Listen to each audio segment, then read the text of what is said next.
Ça y est, Andrea, c'est lundi, c'est la reprise des programmes. Comment tu vas? Bah, moi, je suis en pleine forme, en tout cas. Et vous, à la maison? Moi, ça va mieux que le Stade Lyonnais, dis donc. Qu'est-ce qui se passe, Alexandre? Et on va le voir aujourd'hui, justement, parce que le Stade Lyonnais a enchaîné les défaites dans cette première partie de saison de Challenge League. Ils sont actuellement derniers au classement. Et puis, la semaine dernière, c'est Varojan Simonov, le manager général du Stade Lyonnais, qui annonçait quitter le club. Pourquoi? Réponse en platon, on le reçoit. Bon, très bien. Moi, je vais te parler de toute autre chose. Tu te souviens quand tu étais petit, on avait ces petits poissons laveurs de vitres? Ah oui. Voilà. D'accord. Moi, c'est version, on lave les vitres, mais avec des drones, avec des pilotes professionnels, entreprises familiales dans la région. Donc, je vais aller piloter un drone laveur de vitres direction Montsurol. C'est parti. Andrea, à toutes. Allez, une innovation dans la région, bien sûr. Dans l'actualité, on va vous parler du budget de la ville de Gland. Et puis en sport, toujours, on va revenir sur les résultats sportifs du week-end dans Jeux 7 et match avec des défaites, mais aussi une belle victoire en futsal qui reprend sa saison. Fais voir ta région, c'est parti, bienvenue.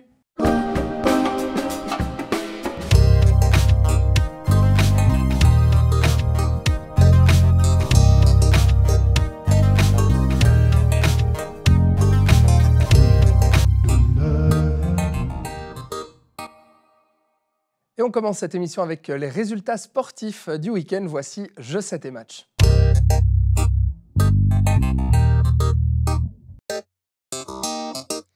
On commence ce Jeux 7 et match avec une nouvelle défaite frustrante en basket pour le bébé Seignon. 94-78 à Puy. Les hommes de Malayendoy sont actuellement 7e au tableau de LNA. Prochain match le 30 novembre au Rocher face à Bâle. Et merci à Swiss Basketball pour ces images. En hockey, le H Seignon a pris un sacré revers face à Mérin, l'un des leaders du championnat. Les Nyonnais se sont battus durant la première période, mais ont encaissé beaucoup de buts après pour terminer sur un score sans appel de 11-2. Écoutez la réaction de Daniel Xavier. Salut les amis de l'NRTV. Dure soirée pour le H Seignon à Mérin ce soir. Premier tiers, on tient le match, 0-0.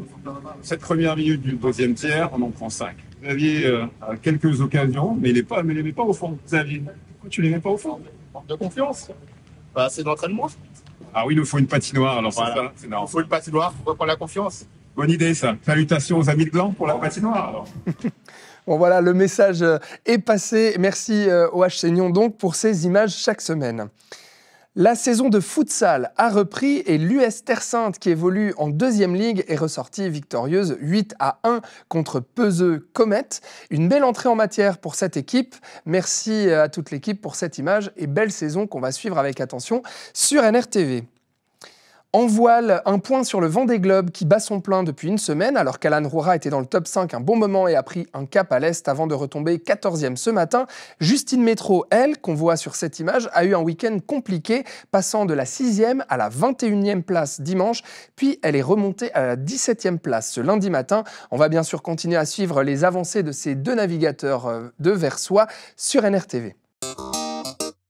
Et à présent, on ouvre une page football. Tout semblait aller pour le mieux au Stade Lyonnais cet été après une première saison en Challenge League plutôt réussie. Et pourtant, quelques mois plus tard, le club traverse une véritable crise cet automne. Après une succession de mauvais résultats, la première équipe est actuellement lanterne rouge du championnat, soit à la dernière place du tableau en Challenge League. La semaine dernière, c'est le manager général du club, Varojan Simonov, qui annonçait son départ à la presse. Il est avec nous en plateau.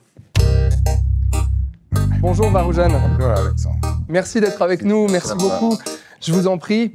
Oui. Alors bienvenue dans Fais voir ta région, Varojan. Merci. On n'avait pas eu l'occasion encore de vous recevoir dans ce format d'émission. Alors on est là pour parler de ce que vous avez annoncé mardi dernier, votre départ, en tout cas en tant que manager général du Stade Lyonnais. On a pu lire dans Blick que vous posiez votre démission, puis dans La Côte qu'il s'agissait d'un commun accord avec le président du club, Michael Palma.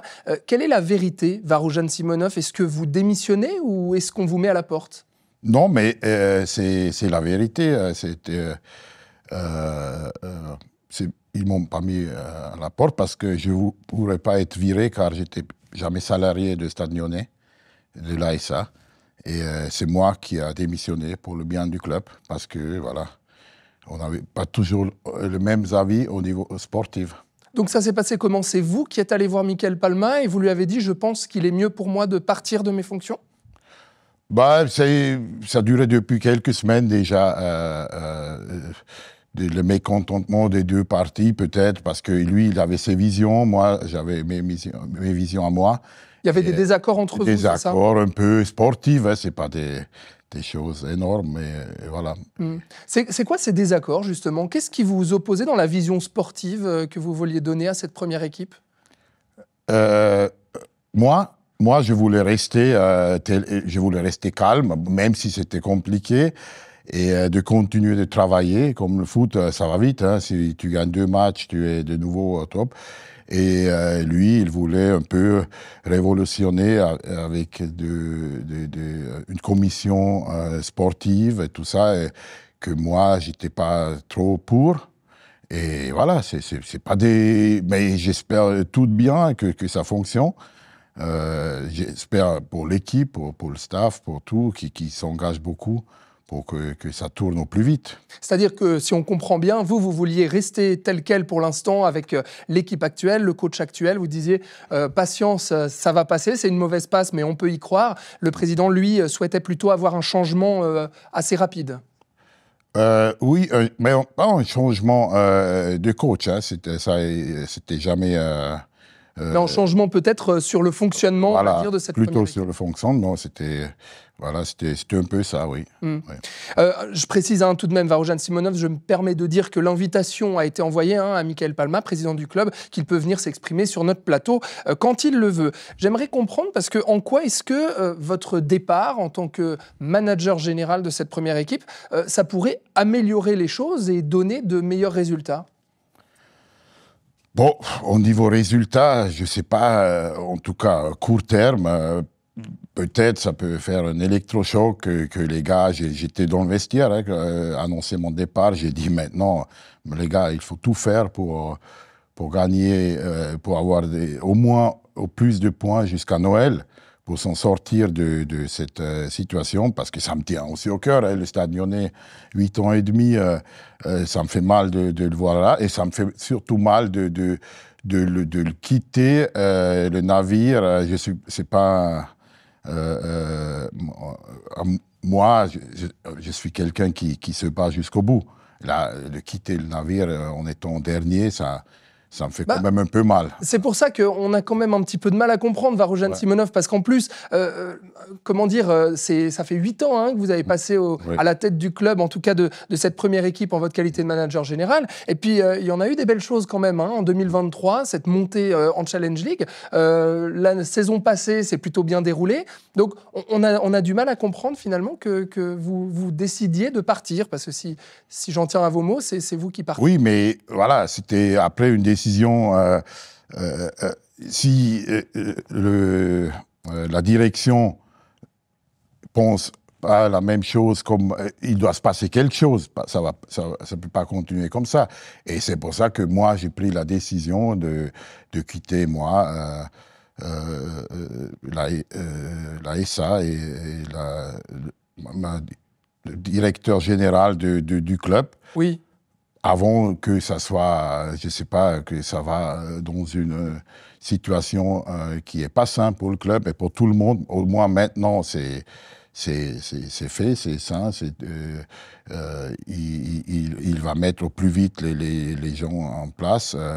Mais souvent, c'est vrai, quand il y a des mauvais résultats comme ça, souvent, ce qui arrive dans les clubs de foot, c'est que ce soit le coach qui parte ou qui soit remplacé, et non pas le manager général ou le directeur sportif.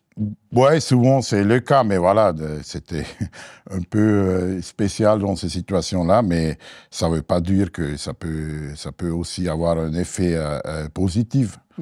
Donc pour vous, Christophe Kachili va rester en tout cas à la tête de cette équipe. C'est les discussions que vous avez eues avec Michael Palma? Mais j'espère, oui, parce que moi, je vois, le problème, c'est pas... Parce qu'il ne faut pas oublier, on a fait un miracle l'année dernière avec un des plus petits budgets. Cette année, ce n'est pas un des plus petits budgets, c'est le plus petit budget du championnat de Challenge League. Et il fait avec les moyens ce qu'il a, et c'est pas beaucoup. Et pour moi, il fait un travail quand même magnifique avec son staff. Alors, comment est-ce qu'on explique les mauvais résultats de ce début de nouvelle saison? Je le précise quand même, 9 défaites sur les 10 derniers matchs joués, seulement 10 points récoltés. Le Stade Lyonnais est donc dernier du classement à l'heure où on parle. Il reste encore quelques matchs avant la trêve hivernale. Mais vous êtes donc 5 points derrière Schaffhouse. Comment vous expliquez, vous, Varoujan Simonov, la raison de ces mauvais résultats de ce début de saison? Bon, nous, c'est clair, on est dans une mauvaise dynamique, mais ça, c'est dû à beaucoup de circonstances. C'est déjà de perdre 2, 3, parce que nous, déjà, on n'a pas un effectif comme des autres clubs.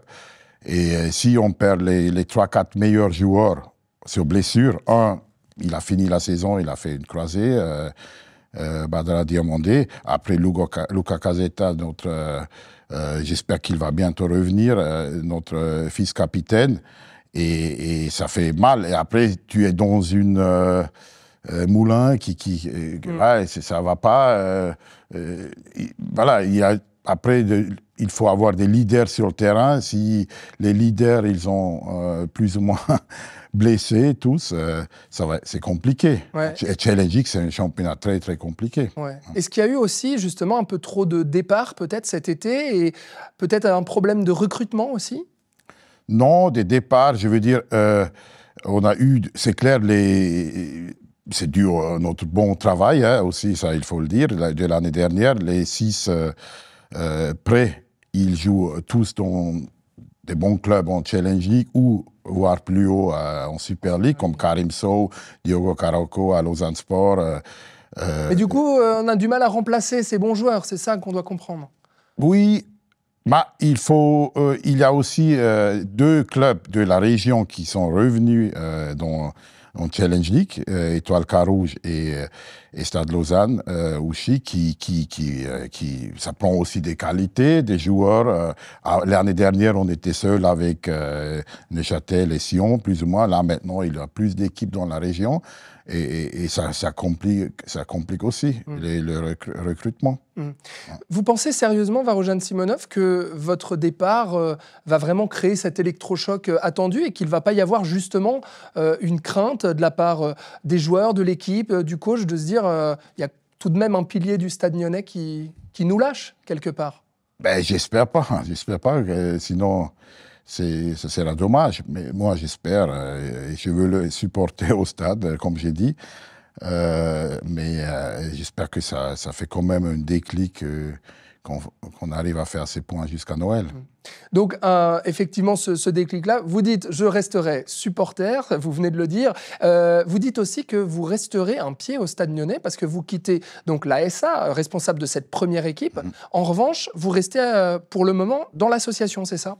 Oui, ça, dans l'association, j'aimerais en tout cas rester et continuer le bon travail qui est fait avec le comité on est 5, voilà, on va rester plus ou moins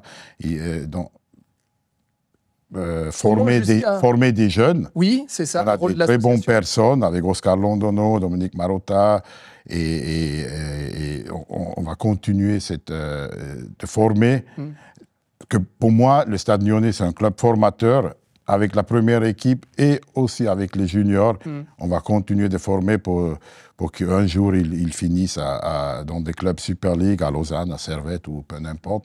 Et c'est notre but. Donc vous restez au comité jusqu'à au moins la prochaine Assemblée Générale qui aura lieu quand? Mais là, ce jeudi-là. Ce jeudi. Et donc, du coup, on verra si ce jeudi, vous souhaitez être réélu, vous souhaitez continuer au sein de l'association du Stade Lyonnais. Oui. Si je serai réélu, si les membres me veulent, j'aimerais rester pour continuer ce travail qui a été fait pendant plusieurs années, bien fait. Donc on va continuer à vous voir au Stade Lyonnais, on l'espère. En tout cas, Varoujan, c'est ce que vous dites, vous l'espérez. Mais par contre, pour vos ambitions professionnelles et peut-être des ambitions de directeur sportif, quelle est la suite pour vous? Vous allez aller voir peut-être du côté du Stade Lausanne-Ouchy avec Monsieur Sirmakes que vous avez côtoyé ces dernières années, ou plutôt Étoile Carouge. Quelle piste vous avez? Non, là, j'ai même pas y pensé à ça. Là, je reste tranquille.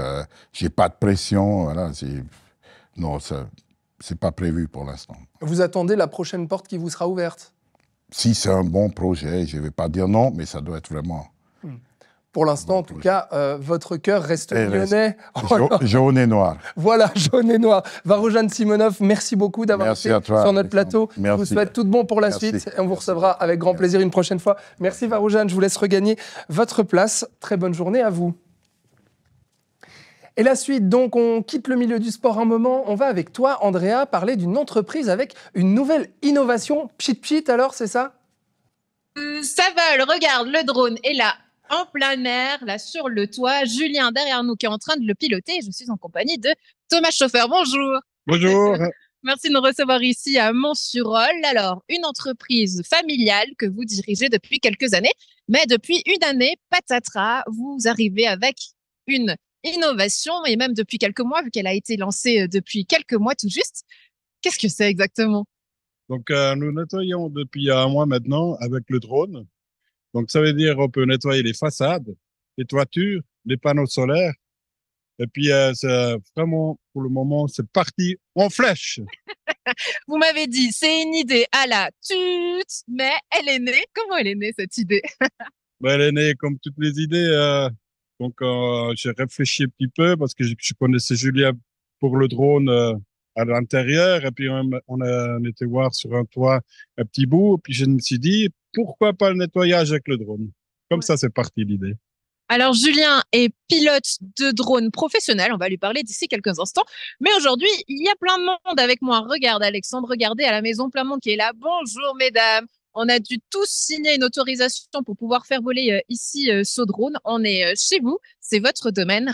Rappelez-moi, qui êtes-vous ? Alors, Delphine Offert, on est agriculteur à Mont-sur-Olle.